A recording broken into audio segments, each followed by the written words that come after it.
मुळशी तालुक्यातील वारकरी संप्रदायातील एका सर्वसामान्य कुटुंबामध्ये 11 नोव्हेंबर 1974 साली त्यांचा जन्म झाला. कॉलेजमध्ये असतानाच त्यांना रंगभूमीशी त्यांचा संबंध आला आणि पुढे त्यांना द्राक्षेवर देखील काम करण्याची संधी देण्यात आलेली होती. त्यानंतर तरडेंच्या सोबत भाऊ आणि अमित फळकेशी भेटीगाठी व्हायला लागल्या आणि बॅकस्टेजला काम करणारा हा कलावंत कालांतराने चित्रपटसृष्टीचा नन्या म्हणून जन्माला आलेला होता.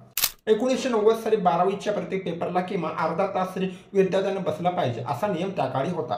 एकीकडे 12वीचा पेपर आणि दुसरीकडे सचिनची बॅटिंग या दोघांच्या मध्ये प्रवीण तरडे यांचा जीव अडकून होता. अखेर अर्ध्या तासाने पेपरवरती तुळशीपत्र ठेवून त्यांनी सचिनची बॅटिंग पाहण्याची पसंती दिली. अर्थातच त्यामुळे ते नापास देखील झाले. महाविद्यालयीन शिक्षण पूर्ण झाल्यावरती अवघ्याची MPSC परीक्षा उत्तीर्ण झाले. पण तेव्हाच नाटकाचा प्रचंड वेळ त्यांच्या डोक्यामध्ये शिरलं आणि त्यांनी नोकरी न करण्याचा निर्णय त्यांच्या घरच्यांना सांगितला. या निर्णयानंतर तरडेंना राहत्या घरातनं बाहेर पडावं लागलं आणि पुढे ते 11 वर्ष घराबाहेरच राहिले.